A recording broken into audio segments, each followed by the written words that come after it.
semana antepasada estuvimos predicando acerca de la primera parte de este sermón y entendimos que tenemos el permiso de Dios para disfrutar el sexo, pero dentro del matrimonio. Lejos del marco matrimonial, cae dentro de la inmoralidad sexual, que es algo aborrecible delante del Señor. Estuvimos hablando un poco acerca de Génesis 2:24, cuando Dios dice: por tanto, el hombre dejará a su padre y a su madre y se unirá a su mujer y serán una sola carne. Y hablamos acerca de tres principios acerca de ese versículo. En primer lugar, que desde el momento que nos casamos, dejamos de depender de nuestros padres y ahora la esposa pasa con su esposo a depender de su esposo. El esposo es bíblicamente hablando el que provee a su hogar. El hombre es el responsable también de mantener el matrimonio unido a su esposa, mantenerse juntos inseparablemente de tal modo que cada uno llegue a ser parte del hombre, del otro. Por tanto, el hombre debe estar totalmente dedicado a su única esposa. Y el tercero, que se nos ordena a unirnos en unión sexual. Entonces nosotros entendimos en base a Génesis que la relación sexual que Dios había diseñado trajo compañerismo, unidad y deleite. Pero fuimos a un pasaje que está en Efesios 5:31-32, donde nos entendimos un poco acerca de que el matrimonio, hay un fuerte énfasis y una comparación con Cristo y su iglesia, y nos revela algo más acerca de Dios y su relación con nosotros. Y entendimos que la unión sexual mutuamente satisfactoria, llevada a cabo en forma y con amor, es la manera en que Dios nos demuestra una gran verdad espiritual. Nos enseña que la mejor historia, que Cristo murió por nosotros y cómo estamos íntimamente unidos a Él. Cristo ama a su iglesia y la relación entre el esposo y la esposa se puede disfrutar de esta manera porque esta relación está diseñada para ilustrar el interminable amor de Dios hacia su pueblo, y es por ello que el intercambio sexual debe de darse en un contexto de una dedicación permanente. Nuestro lecho matrimonial es un lugar santo delante de los ojos del Señor. Estuvimos hablando un poco acerca de ello. El sexo no es la base del matrimonio, pero sí es importante. Y luego empezamos a hablar un poco acerca de que debemos de disfrutar de una vida conyugal completa en base al versículo 2, la parte B, cuando dice cada uno tenga su propia mujer y cada uno tenga su propio marido. Y luego dimos ciertos principios, ciertos parámetros para ver la frecuencia sexual en la cual dentro del matrimonio se puede realizar esta intimidad. Establecimos que primero debe satisfacerse o lo necesario para satisfacer al cónyuge. En segundo lugar, lo necesario para no caer en tentación. Y en tercer lugar, lo necesario para ser considerado con el cónyuge. Ahora, en base a ello, concluimos de que era necesario como pareja, como cónyuges, como matrimonio, tener una comunicación acerca de este tema. Dentro, y aquí vamos a estar entrando ya en materia. Cuando hablamos acerca de la relación sexual, amado hermano, el deseo sexual, va a haber un cónyuge que va a tener mayor deseo sexual que el otro.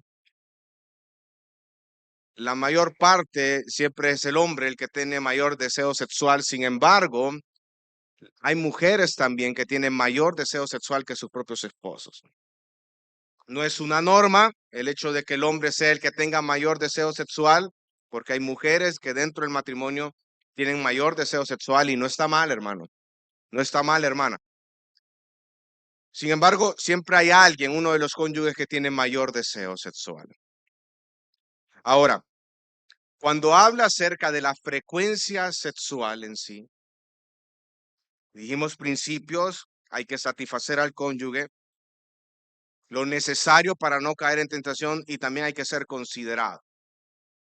¿Qué sucede cuando el cónyuge con el menor deseo sexual desea la menor cantidad de frecuencia a la hora de la intimidad sexual? ¿Cómo podemos llegar a un acuerdo?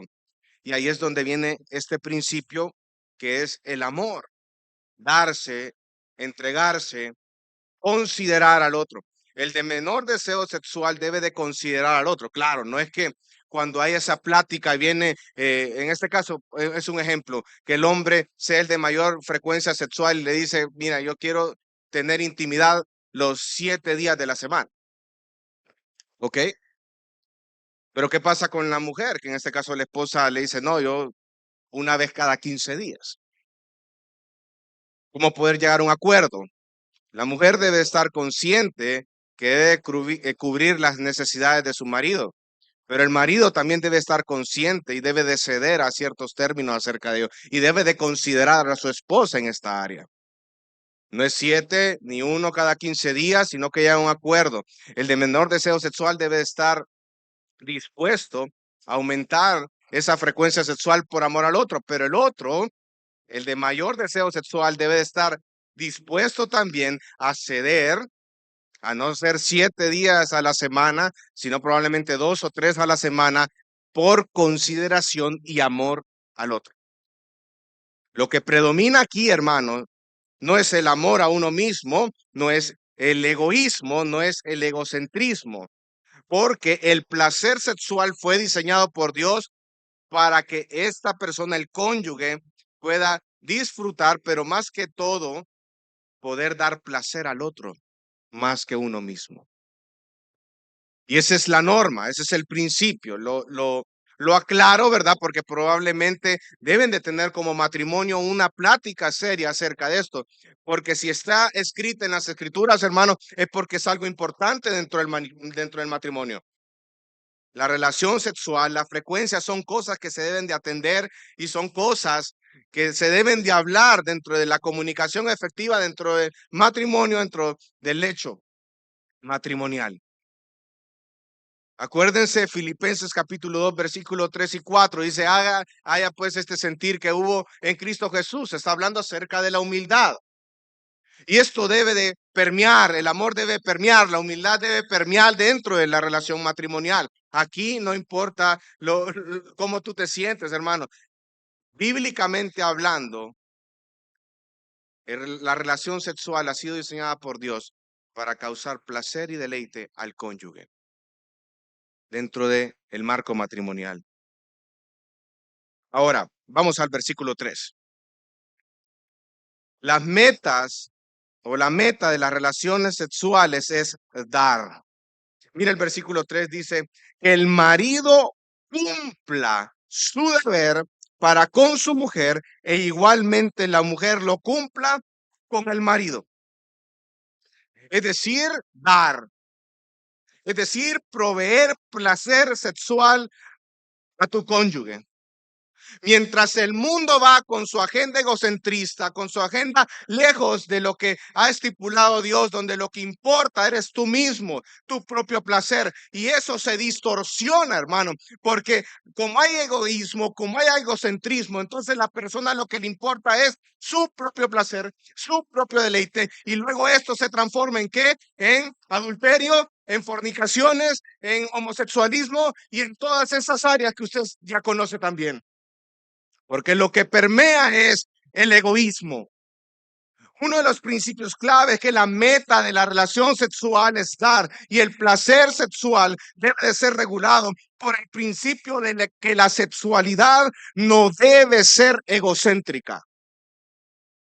La sexualidad no debe de ser egocéntrica, amado hermano. Por eso es que dice aquí el apóstol Pablo que el marido cumpla con su deber. Las relaciones sexuales son un deber dentro del matrimonio porque el cuerpo no es posesión de uno, sino que le pertenece al cónyuge. Muchas veces se pasa por alto esta instrucción y se actúa con egoísmo en la intimidad sexual. El hombre solo busca satisfacerse a sí mismo en el placer sexual. Y la mujer no le pone la debida importancia a este punto. La manera o la forma de corregir este tipo de conductas es subrayando el qué, la responsabilidad que debe existir en ambas partes, entre los dos. Es decir, que los cónyuges están endeudados el uno con el otro en lo sexual y es una orden de dar todo completamente, sin excusas o dudas. El deber es una responsabilidad con la idea de hacer un bien a otra persona. Cuando el apóstol Pablo aquí está diciendo cumplir, es un deber, pero con la responsabilidad de hacer un bien a otra persona. ¿Y quién es esa otra persona? El cónyuge. La esencia de esta instrucción, hermano, y ojo, no es el tú me debes, sino el yo te debo. El amor debe de permear la relación matrimonial, debe de permear la intimidad sexual. Y eso es prácticamente el significado de amar, darse totalmente a la otra persona. Cambiemos esa falsa idea que existe hoy en día de dar para recibir. No es eso lo que me enseñan las escrituras. Las escrituras lo que me enseñan a mí es que yo doy, ¿saben por qué? Porque he recibido de la gracia y la misericordia de Dios. Mi vida, he nacido de nuevo. Darse totalmente a esa persona, a tu cónyuge. Cuando tú das para recibir, lo que está demostrando tu corazón es tu egoísmo, tu actitud egoísta. El placer más grande dentro de la intimidad sexual es darse al otro, con o sin clímax. Y ahora, la intimidad sexual es un proceso de aprendizaje, hermano, en el que el esposo y esposa van descubriendo progresivamente cómo proveerse mutuamente el placer.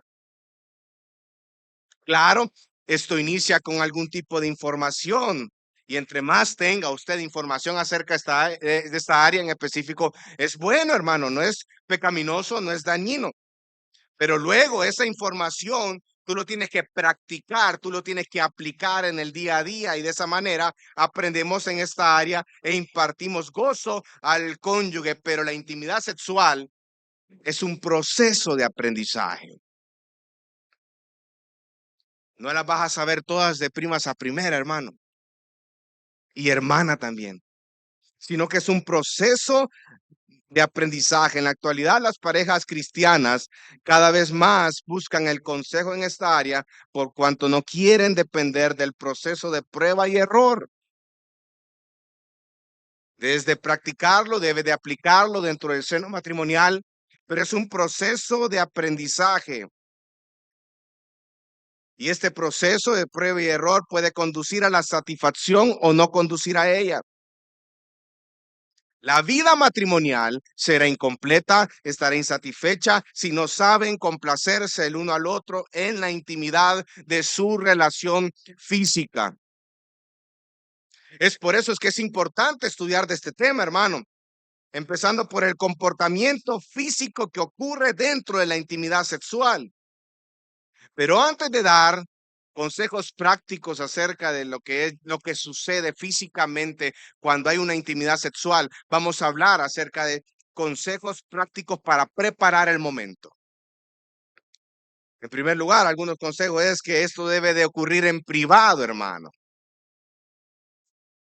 Es lecho matrimonial, es un lecho nupcial. Lo mejor es que esposo y esposa tengan una cama donde poder dormir. Esto es algo importante y es algo que quiero destacar, hermano, porque muchas veces se pierde ya las horas de los hijos y ahí viene el otro consejo, que todo dormitorio matrimonial necesita de una buena cerradura, un buen cerrojo. ¿Saben por qué? Porque los niños al ratito se meten al cuarto y puede ser que los padres están en un momento de intimidad sexual. Por eso es importante cerrar y también enseñarle a los hijos que cuando la puerta está cerrada, ellos deben de respetar. Un dormitorio con cerrojo y enseñar a los niños a respetar cuando la puerta está cerrada. Otro consejo, ¿verdad? Por ninguna circunstancia debe de permitir que un niño duerma en el dormitorio matrimonial a menos que esté en sus 6 o 9 meses de recién nacido. Amado hermano, amada hermana, yo sé que muchas veces el niño ya tiene como 19 años y ya está en la cama, ¿verdad? Y no es que sea pecaminoso que ustedes duerman con sus hijos, pero debes de reconocer y aceptar también que el matrimonio, el área sexual es algo muy importante. Usted, hermanita, ¿cómo se va a desconectar de sus hijos, verdad? Si está a la par durmiendo con el chiquilín o la chiquilina. Por eso es importante enseñarlo a nuestros hijos a dormir en su propio cuarto, en su propia cama. Ay, pastores, que se me va a caer. Mire, hermano, ahí está la cama, pónganla en la esquina. La cama es de 4 lados, ya están cubiertos y le pone unas almohadas ahí. Si el niño o la niña es loca para dormir, ahí se va a dar en las almohadas y no hay ningún problema. Y del otro lado, si ustedes quieren, compren unos de esos parandales, se los ponen en él y ahí está. Y si el niño es loco y se sube a los parandales, póngale un colchón abajo y si se cae no hay ningún problema. Y si no tiene pisto para los colchones, entonces pon por almohadas y se los pone ahí encima. El niño no se le va a morir, hermano. Se va a caer y va a aprender que ahí tiene su límite dentro de la cama hasta dónde va a llegar. Una vez se le cae, le queda el gran chichón y ya después él va a aprender. Pero deben de cuidar esa área dentro del matrimonio, hermano. Cuando vienen los hijos, esta área sexual se tiende a descuidar y no es así, sino que eso es algo importante, hermano, hermana. Tu prioridad es tu esposo, es tu esposa. Por eso es importante. Ahora, otro factor clave para preparar el momento del lugar físico en sí es la iluminación. La iluminación del dormitorio. La mayoría de las mujeres, ojo, esposo, ¿cuántos esposos hay aquí? Amén. La mayoría de las mujeres prefieren un dormitorio con una luz tenue o nula para disfrutar de la intimidad. Pero el hombre también debe tomar en cuenta, ¿verdad? La mujer, que el hombre se excita a través de lo que él ve. Entonces, tú vas a provocar mayor excitación en tu esposo cuando tu esposo te está viendo físicamente y se está deleitando en la mujer que Dios le ha dado. Por eso es importante la iluminación en todo esto. Y por eso se recomienda poner atención a la iluminación. Son factores claves, hermano. La limpieza también del lugar, del cuarto es clave también, ¿verdad? Sábanas que estén limpias lo mejor posible, ¿verdad? Almohaditas, toallas secas, si es posible, usted lo puede colocar en un costado, en una silla, y es parte de preparar el momento. Ahora, eso es lo que es físico, el dormitorio. Ahora, ¿cómo funciona físicamente el cuerpo de mi cónyuge a la hora de tener una intimidad sexual? Lo vamos a abordar en 4 fases que de manera personal, yo estuve leyendo un libro bastante bueno acerca de esto. Y es importante, ¿saben por qué? Porque muchas veces nosotros como esposos y en el caso de las esposas no conocen cómo funciona físicamente el cuerpo de su cónyuge. Dios lo diseñó de manera diferente. En el caso de los hombres, la excitación viene por los ojos, por lo que él ve. En el caso de la mujer, no es lo mismo. Entonces lo vamos a tratar de estudiar 4 fases acerca de cómo responde el organismo físicamente, tanto el hombre como la mujer, a la hora de tener esta intimidad sexual. En primer lugar, hermano, está la excitación sexual. Esta etapa es una etapa es una introducción, pero también necesario para llegar al orgasmo. Y el marido debe entender que las mujeres les encanta ser cortejadas y ganadas. Debe comprender que la ternura de él prepara a la esposa para el acto sexual. Ahora, ojo, hermano. Muchas veces el marido es bien interesado y bien egoísta y solo corteja a su esposa en esta etapa, mas sin embargo todo el día la descuida. Y ese es un craso error, que incluso la esposa cuando ya empieza cariñosito el marido y que mi amor y que le abre la puerta y todo eso ahí, ¿verdad? Dice, ah, no, tú quieres intimidad, ¿verdad? Porque ella no está acostumbrada a ser cortejada por ti, esposo, lejos del ámbito de la intimidad sexual. Eso demuestra que hay mucho trabajo por hacer. Lo vamos a tocar más adelante este punto, pero en este específico, a la mujer le gusta ser cortejada, ser conquistada en todo esto. Entonces debe haber un esfuerzo por parte del esposo de preparar con ternura a la esposa para el acto sexual. Es importante la manera como tú te acercas a tu esposa, porque eso demuestra cuánto la amas y no estás reclamando la relación sexual como un derecho que te corresponde. Acuérdate, es dar antes que recibir. Las palabras son claves acá. No seas áspero, no seas grotesco, no seas impaciente. Porque el hombre es impaciente hasta en el hecho nupcial, hasta en la relación sexual. El hombre ya quisiera ya de un solo todo. No es así. No funciona así, hermano. No seas impaciente, no seas áspero, no seas grotesco. Ahora, otro consejo práctico es darse una ducha antes de tener intimidad sexual. Y eso es clave, hermano.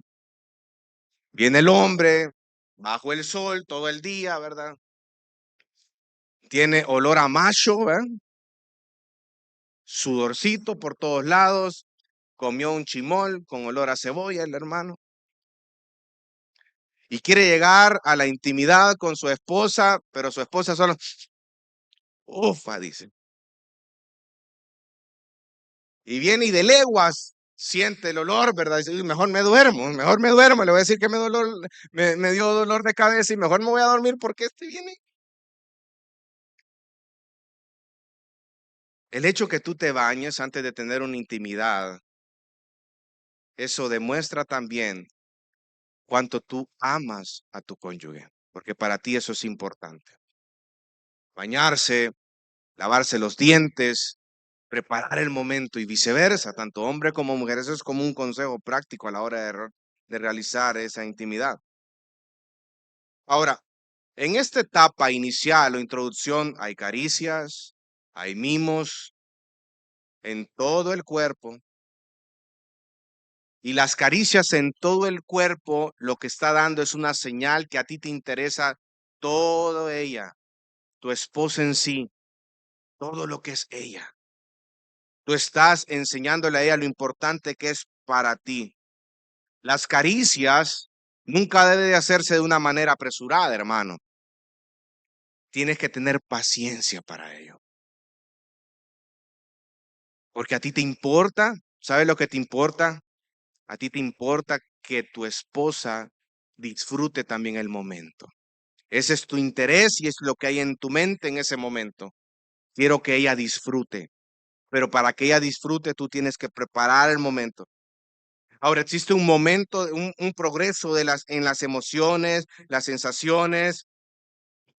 Los esposos no deben detener ni abandonar ese momento, ¿verdad? Una vez iniciada la excitación. O sea, en ese lugar, en ese momento, hermano, esos abrazos largos de 10 minutos no caben aquí, hermano. Sino que tú estás preparando tu mente y preparando a tu esposa para el acto sexual. Es algo importante. No es que cuando tú estás en este momento, mire, amor, vamos a orar, media hora de oración. No, hermano, no es el momento de orar.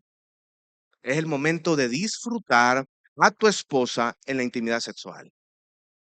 Entonces, esos abrazos grandes, esos momentos que pueden que pueden cortar esas sensaciones que van progresivamente, van creciendo, hay que evitarlo, hermano, porque es una excitación, pero es progresiva. No deben de detenerse ni abandonar la excitación una vez alcanzado, comenzada. Otra cosa importante es que hay que disfrutar el cuerpo del cónyuge siempre y cuando los dos los disfruten. Por eso es tan clave acá la comunicación. Tú tienes que tener un tema, tienes que tener una comunicación fluida con tu esposa de qué cosas son las que a ella le agradan y qué cosas a ti te agradan. Porque si tú haces algo que a ella le incomoda, cortas este momento. Y a ella no disfruta. Y acuérdese el principio, amar a la otra persona, al cónyuge, es darse totalmente a la otra persona. Y por eso es importante la comunicación. Y esta etapa de introducción, hermanos, dura de 10 a 20 minutos. Para que usted tenga una idea.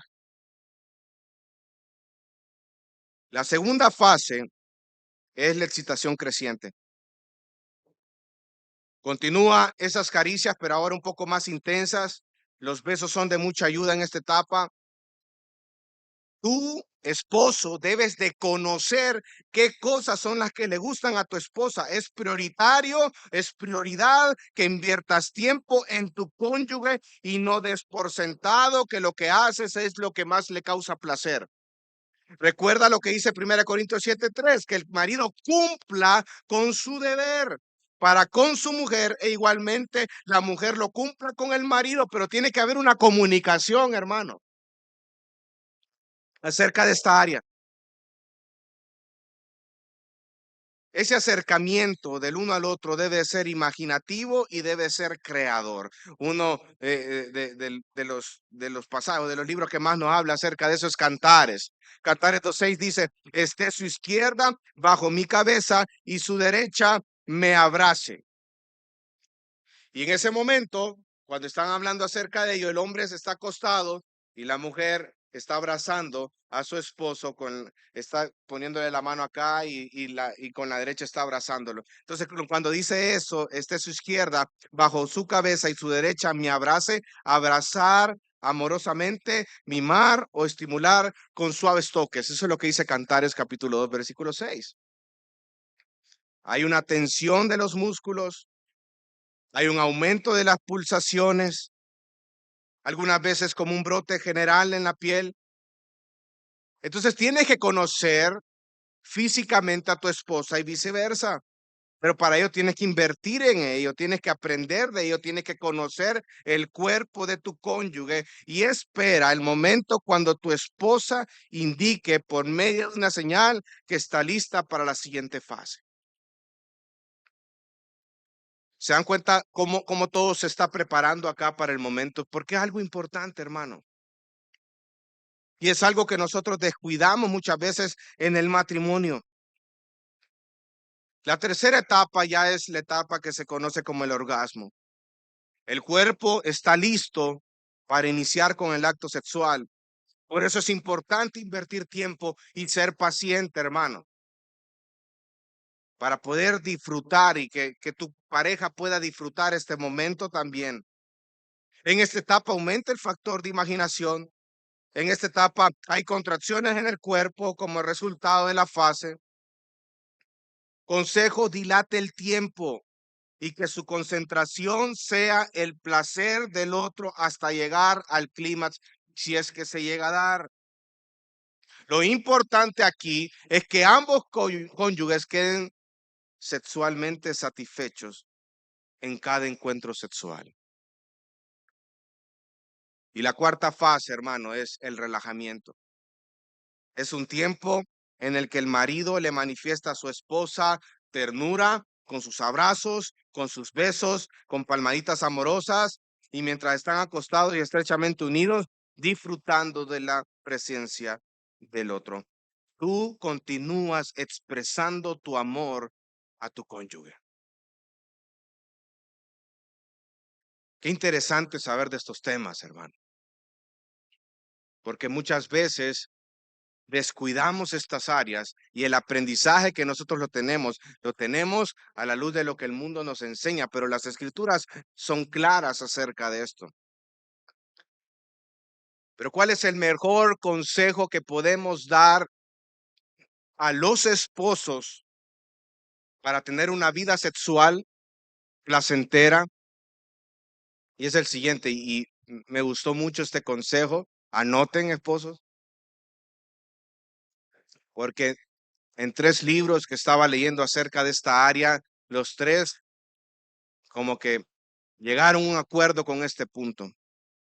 Pero el mejor consejo que podemos recibir para tener una intimidad sexual en el caso de los hombres es: corteja a tu esposa en todo momento. Corteja a tu esposa en todo momento. El hombre, cuando está interesado al inicio, ¿verdad? Antes de poner el anillo a la esposa, ¿verdad? Lo que en ese entonces va a ser su futura, él se desvive. Me gusta como dice R.C. Sproul, lo ejemplifica de esta manera. Él dice, es como un atleta que va queriendo correr y trata de conquistar de una u otra forma a su futura prometida. Le lleva chocolatitos por aquí, que le llega florcitas por acá, que le compra un perfumito por acá, que, uy, cuidadito, que cuando se baja del carro, ¿verdad? Le abre la puerta para que se baje y que no hay ningún problema, ¿verdad? Que si llueve, ¿verdad? O tiene, si llueve, ay, que la sombrita por acá, el hombre mojándose, y que si tiene frío, toma, te presto mi saco para que no te dé gripe. Solo es atenciones, cortejar, romanticismo al inicio. El problema es cuando ya están casados, se pierde este romanticismo dentro del matrimonio y la esposa está acostumbrada a ser cortejada de esta manera, pero cuando entra al matrimonio, la dinámica cambia. El hombre, a través de sus acciones, está enseñándole, demostrándole a su esposa que su interés en ella va menguando. En cambio, la esposa es un poco más dada a las cosas del hogar y es más dada a las cosas con su esposo, que está pendiente de la comida, que está pendiente de la ropa, que está pendiente de las cosas que hay que hacer dentro del hogar. Y el hombre tiende a ser más egoísta en este sentido y empieza a descuidar esta área que es tan importante en el hecho nupcial. Se pierde el interés en la esposa, se enfoca en otras metas, baja la guardia con el cortejo, con el romanticismo, no le dedica tiempo a su esposa y todo lo que sucede ahí, hermano, claro que tiene implicaciones en la vida sexual dentro del matrimonio, porque el hombre la trata como si fuese menos importante. En cambio, el hombre va menguando, pero la esposa va creciendo en cuanto a la dedicación a su matrimonio, a su esposo. No solamente está pendiente de las cosas del hogar o de las cosas de las necesidades de su esposo, sino también de las necesidades de los hijos.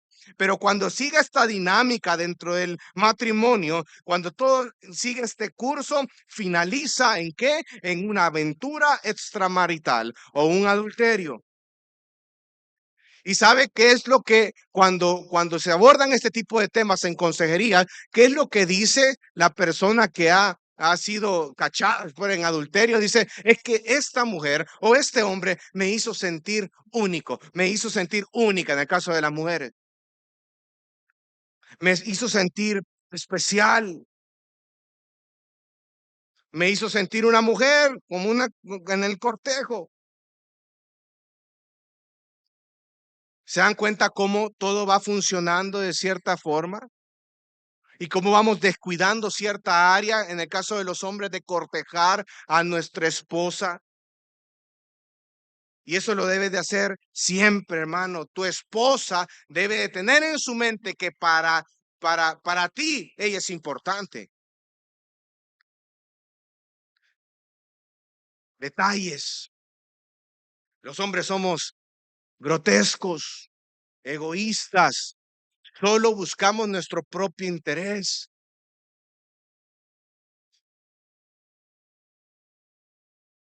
Se nos olvida cortejar. Uy, ¿cuándo fue la última vez que le regalaste rosas a tu esposa? Pastor, si no se ha muerto, me van a decir, vean. No, hermano, en vida. ¿Cuándo fue la última vez que tú le dijiste gracias a tu esposa por una cena riquísima que te hizo unos huevitos, unos platanitos fritos, unos frijolitos fritos?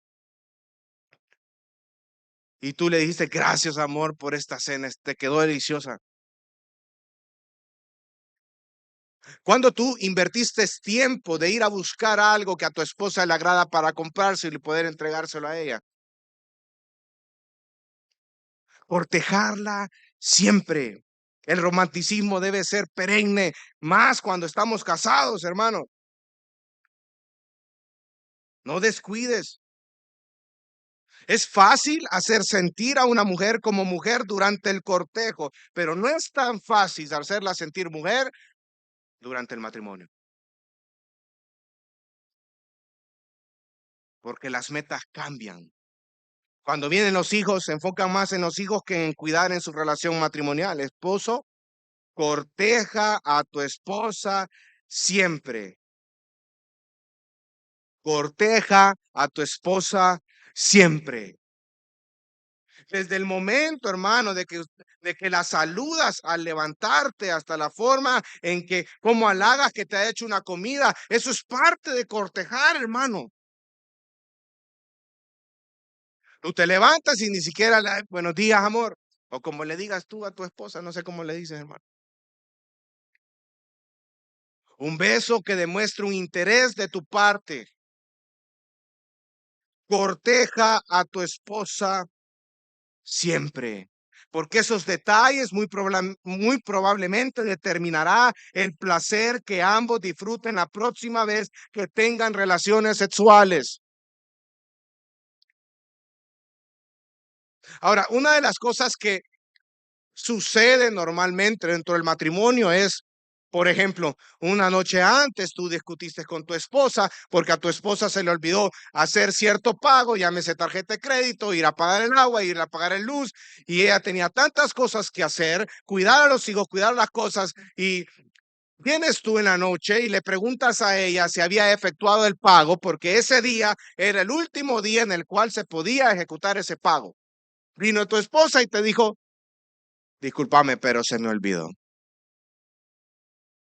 Y tú en lugar de preguntar que qué pasó, ¿verdad? Tú vienes y empiezas con el mazazo, empiezas con el sablazo. Le empiezas a decir cómo es posible que a ti no te importe estas cosas, nos van a cargar el interés y esto representa tanto, ni dinero tenemos, y empieza a tener una fuerte discusión en la noche. No se piden perdón, dejan las cosas ahí. Y al siguiente día se levanta el esposo, no la saluda como normalmente la saluda, para poder darle un mensaje a ella de que él está molesto porque no pagó las cosas. Y eso empieza a generar ciertas cosas en la mente de la mujer. Y viene, ¿verdad? Y empieza, porque cuando uno está molesto, uno ocupa su arma, el sarcasmo. No dice las cosas como son, sino que a través de sarcasmo todo. Y es más, viene la esposa y le prepara el desayunito y le dice, no, no voy a comer porque ya voy tarde para el trabajo. Y ni se despide y se va. El esposo a trabajar. Y él se pone en su mente, yo no le voy a escribir nada a mi esposa para que ella entienda que lo que ella hizo es algo grave y tiene que entender. Y no le escribes, ni le hablas, ni nada, no haces nada por tu orgullo, por tu egoísmo. Llegas en la noche, tú quieres tener intimidad con tu esposa y empiezas a ser diferente, ¿verdad? Empiezas a ser más cariñoso, más detallista, porque tú quieres tener intimidad. Pero ¿sabes lo que va a pasar en esa noche? Lo más probable es que no culmine en intimidad sexual. Por eso es tan importante cortejar siempre a nuestra esposa. No solo el momento en sí, hermano, sino también cómo la tratas durante todo el día. cada instante. Que ella sepa que para ti es muy importante.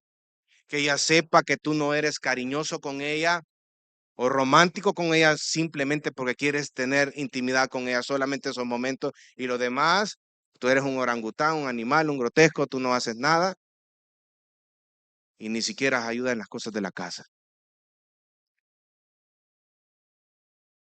Versículo 3, que el marido cumpla su deber para con su mujer e igualmente la mujer lo cumpla para con su marido.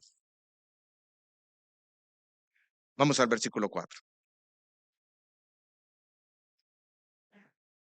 Mire lo que dice el versículo 4. La mujer no tiene autoridad sobre su propio cuerpo, sino el marido, y asimismo el marido no tiene autoridad sobre su propio cuerpo, sino la mujer.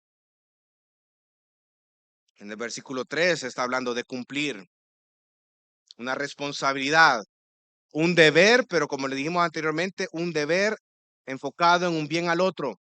Y ahora dice que la mujer no tiene autoridad sobre su propio cuerpo, sino su marido y viceversa. Yo no tengo, en el matrimonio yo no tengo autoridad sobre mi propio cuerpo. En su contexto significa control y este verbo implica autoridad sobre algo de un modo tal que uno pueda hacer con ello lo que uno considere adecuado. Pero esto no es un acto egoísta, sino al contrario, lo que gobierna es el darse al otro. Lo que gobierna es amar al otro. Si el matrimonio es santo ante los ojos de Dios, el creyente no buscará contaminarlo con falsas maneras de pensar de que el mundo nos enseña, porque es algo santo delante del Señor. Y ojo, que en este mandato, tanto el hombre como el marido y la mujer reciben el mismo mandato los dos. Lo que se afirma en este versículo en su contexto para la mujer no era nada polémico, que debía tener relaciones sexuales con su marido, porque él tiene la autoridad sobre su cuerpo. El deber de la mujer es satisfacer sexualmente las necesidades de su marido. Sin embargo, lo que dice aquí el apóstol Pablo era algo contracultural para los corintios. Porque no solo es que el esposo tiene autoridad sobre el cuerpo de la mujer, sino que viene Pablo y dice, pero también la mujer tiene autoridad sobre el cuerpo de su marido. En un contexto en el cual el hombre solo tenía a su esposa para poder tener hijos y el hombre podía tener prostitutas, podía tener amantes por causa de su placer. En ese contexto, el apóstol Pablo le dice, hermano, marido, tu cuerpo no te pertenece, tu cuerpo le pertenece a tu esposa y ella tiene autoridad sobre tu cuerpo. Y en ese contexto, el hombre o el deber del esposo consiste en satisfacer sexualmente a su esposa. Y ojo, aquel cónyuge que actúa en inmoralidad sexual busca con egoísmo satisfacerse y está actuando como si él tuviera autoridad sobre su propio cuerpo. Y es contrario a lo que la palabra de Dios dice. Tu cuerpo no te pertenece. Y aquí en lo que es inmoralidad sexual cae todo lo que está lejos, una relación o un acto sexual lejos del marco matrimonial. Incluso cabe ahí la masturbación. La masturbación es un pecado. Tal vez la Biblia no lo dice explícito, sí hay un versículo que habla acerca de ello, pero ¿por qué la masturbación es un pecado? Primero, porque no es diseñado, no es de acuerdo al diseño de Dios. En segundo lugar, porque la persona que practica la masturbación es una persona que está cautivado por su propia lujuria, hay una lujuria pecaminosa.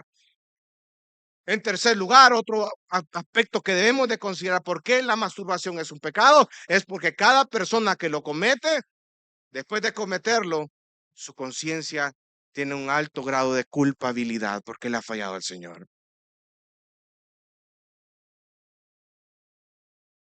Entonces, La autoridad, como dice el versículo 4, la mujer no tiene autoridad sobre su propio cuerpo, sino al marido, y viceversa, él tiene control.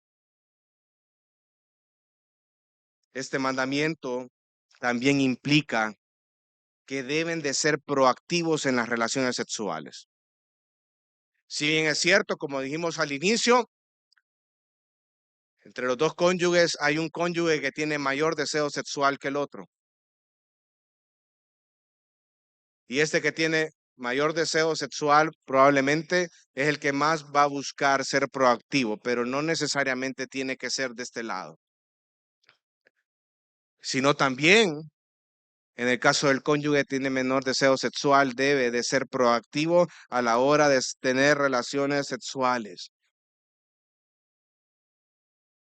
Amada hermana, vístete para la ocasión también. Deja a un lado esas pijamas matapasiones, ¿verdad? ¿Sabe por qué? Porque el esposo se va a excitar por la vista. Tú tienes que cuidar esa área también.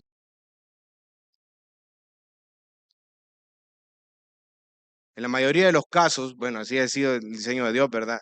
Es el hombre el que lidera. Y en la mayor parte de los casos es el hombre el que busca esa intimidad. Pero también es algo compartido. Y es algo que usted tiene que tener consciente que debe de ser proactivo o proactiva en las relaciones sexuales. Tercer punto, poseer una comunicación efectiva. Mira el versículo 5, dice, no se priven el uno al otro, excepto de común acuerdo y por cierto tiempo para dedicarse a la oración. Vuelvan después a juntarse a fin de que Satanás no los tiente por causa de la falta de dominio propio. Pero esto lo dijo por vía de concesión, no como una orden. No se priven el uno al otro. Esa palabra privar significa no se defrauden o nunca defraudéis. También este verbo es ocupado por el apóstol Pablo en el capítulo 6, versículo del 7 al 8, y es una palabra que hace referencia a quitar lo que legítimamente le pertenece al otro. Es decir, no cumplir con tu deber de cumplir por razones egoístas. Recuerden que los corintios estaban aconsejando que dentro del matrimonio se dieran abstinencia sexual durante largo periodo. Y Pablo estaba confrontando y estaba corrigiendo esa falsa manera de pensar. Hasta llegaba un punto que los mismos corintios aconsejaban a los cónyuges a divorciarse para mantener el largo tiempo de abstinencia. En ese contexto viene el apóstol Pablo y le dice, vaya, si quieren tener un tiempo de abstinencia, lo vas a hacer según ciertos parámetros. Hay cosas que debe de considerar. Pero ojo, una abstinencia en largo tiempo del matrimonio no es saludable. No es saludable, hermano. No es saludable.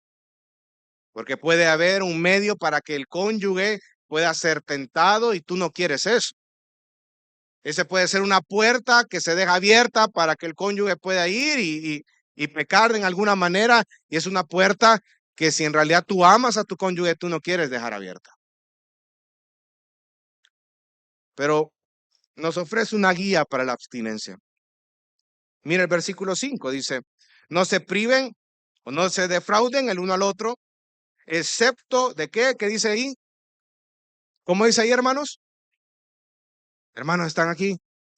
Va, como dice, de común acuerdo. Acuerdo mutuo. O sea, si se da una abstinencia, debe ser compartida por ambas partes. Ambas partes tienen que estar sabedoras y también están de acuerdo de eso. Y ahí dice en el versículo 5, ¿y por qué cierto tiempo? Es durante un tiempo en específico. Por eso es que dice cierto tiempo. No son tiempos holgados, sino que es un tiempo corto. por cierto tiempo, y de ahí dice el versículo 5, para dedicarse a la oración. Hay una razón específica. En este entonces, en este versículo es la oración. Para que usted tenga una idea, la iglesia primitiva practicaba largos tiempos de oración que no fueran interrumpidos por otras actividades normales. Pero viene el apóstol Pablo y les dice, hay una razón para esto. En este caso es la oración. Pero es por cierto tiempo, acuerdo mutuo, pero también, aunque sea algo tan noble como que tú vayas y dediques tiempo a la oración, no causes que tu cónyuge viole su conciencia. Acuérdese, el principio cuál es, amar al otro, darse por el otro. Tú no quieres que tu cónyuge sea violado en su conciencia por causa tuya. Tú no quieres abrir esa puerta de la tentación en la vida conyugal. Tú amas a tu cónyuge y tú sabes que parte de tus responsabilidades es satisfacer en esa área sexual a tu cónyuge. Acuerdo mutuo, un periodo de tiempo específico, una razón específica, pero mire el versículo 5 dice, vuelvan después de juntarse a fin de que Satanás no los tiente por causa de la falta de dominio propio. ¿Cómo culmina este tiempo de abstinencia?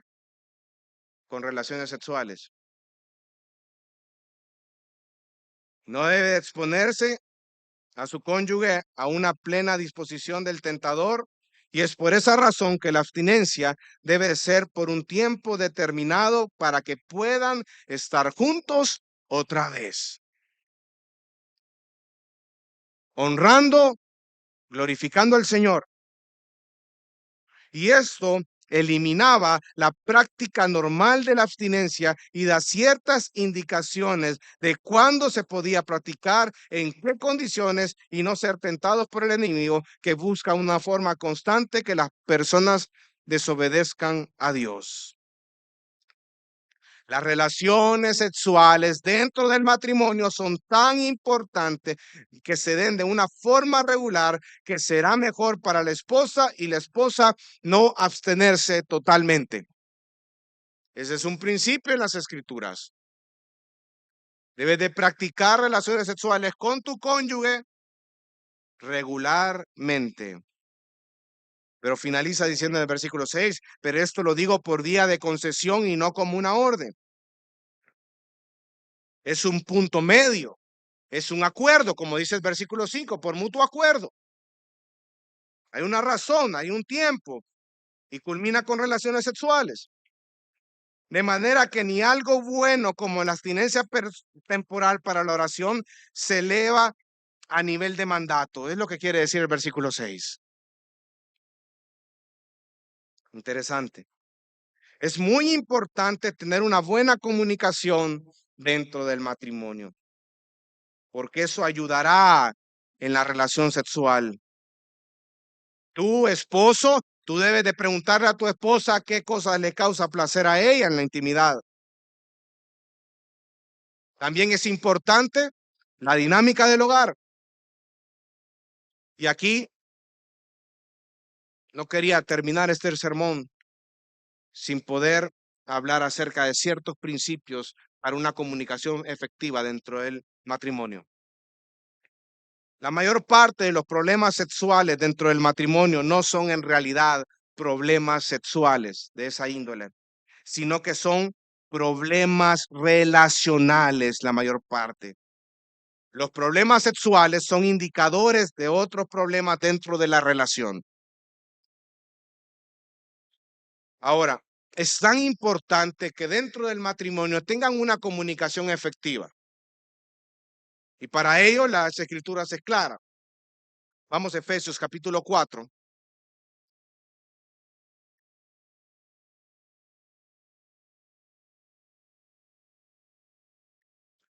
Efesios capítulo 4, versículo 25.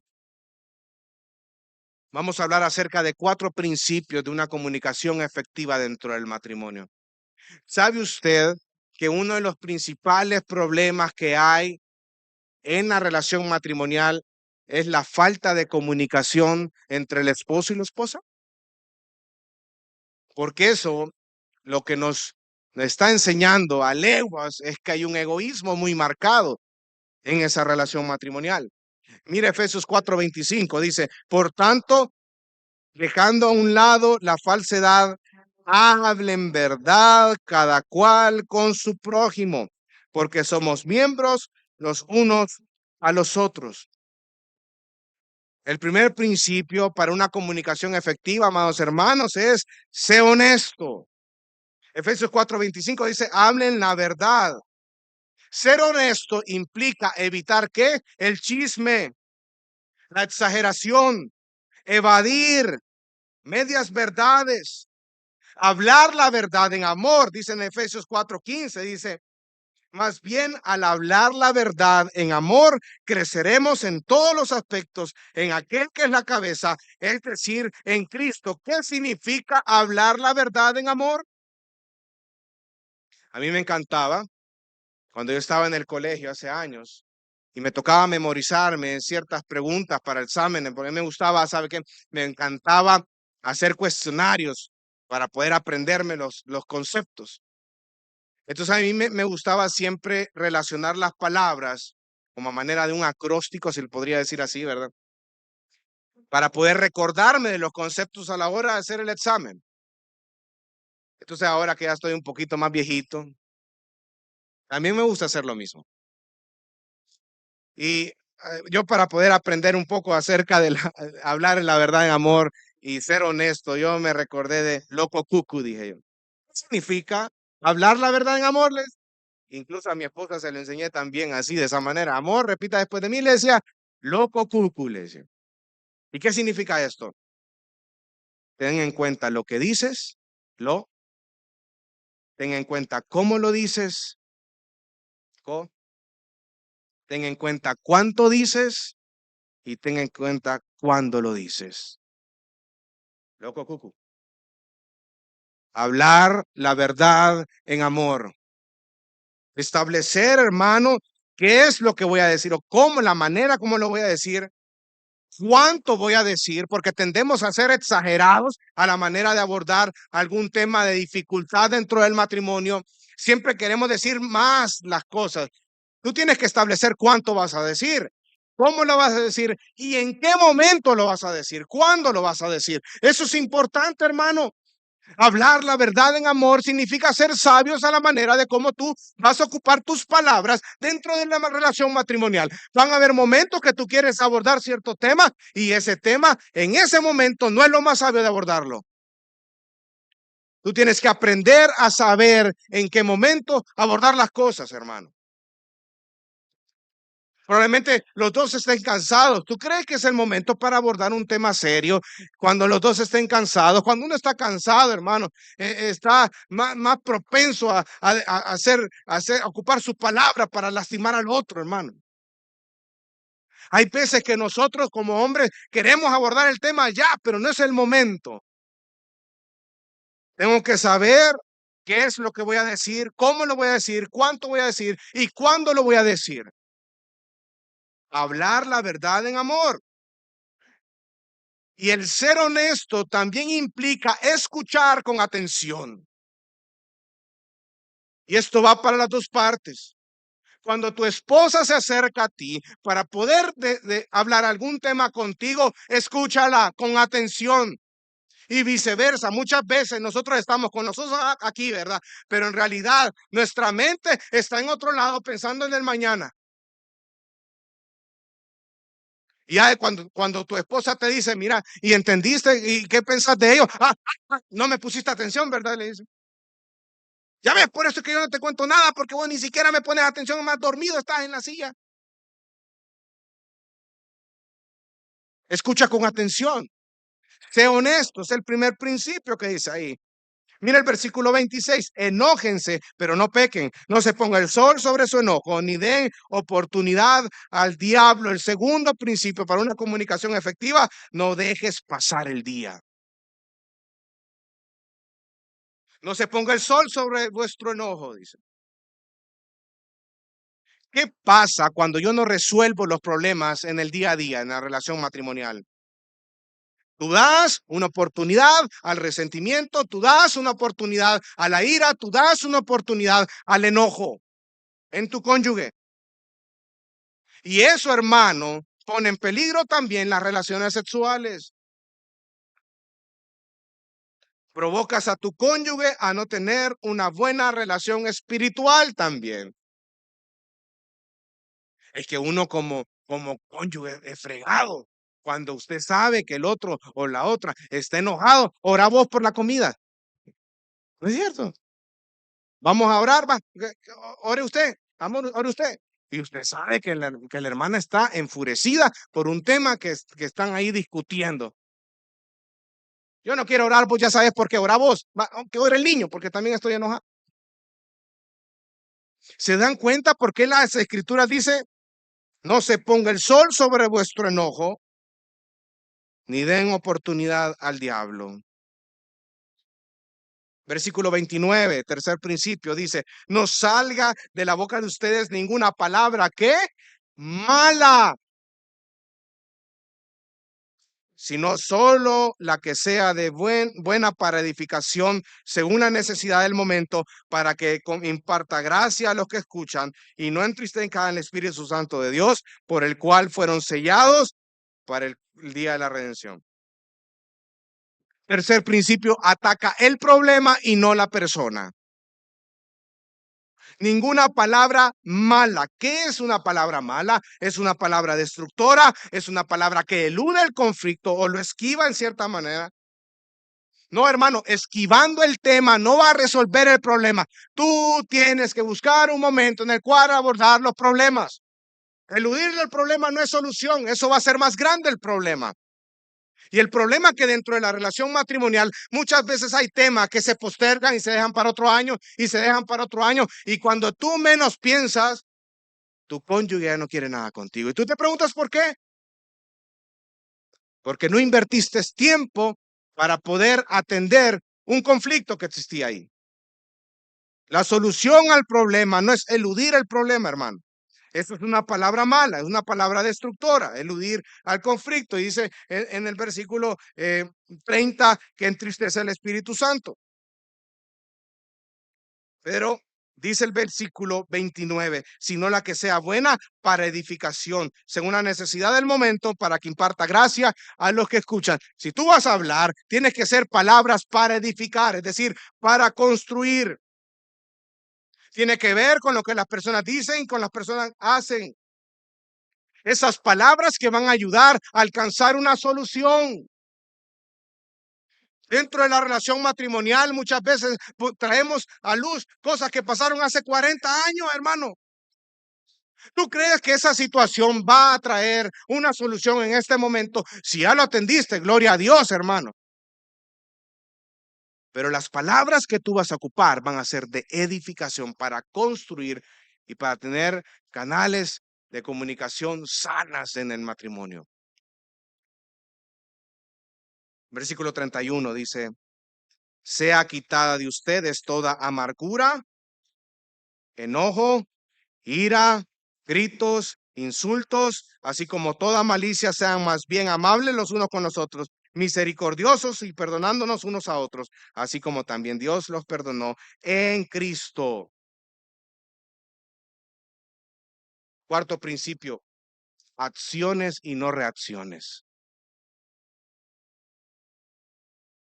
¿Qué es reaccionar? Eso es lo que dice el versículo 31. Reaccionar es amargura, enojo, ira, gritos, insultos, malicia, calumnias, y podemos agregar más.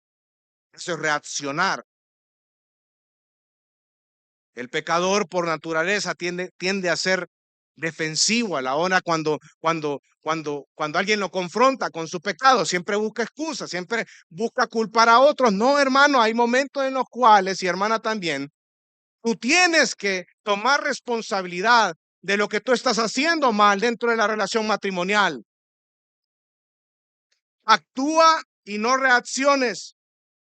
Deja de estar culpando a otros las responsabilidades que a ti te competen. Deja de estar reaccionando. Deja de estar poniendo excusas. Deja de estar esquivando los problemas. Ahora, ¿qué significa tomar cartas en el asunto, acciones. Mire el versículo 32, amables unos con otros. Pueden haber un punto fuerte de discusión en el matrimonio, pero tú no tienes que dejar o pasar por alto el hecho de tener amabilidad para abordar esa situación. Tener un corazón sensible, ser misericordioso, saber que tú también eres pecador y que tú también puedes caer y que tú también puedes actuar en pecado. Pero muchas veces cuando nosotros no somos los que hemos ejecutado el pecado, sino que más bien somos los dañados, ahí nos hacemos tan larga la tira y nos ponemos en una posición así, así y así.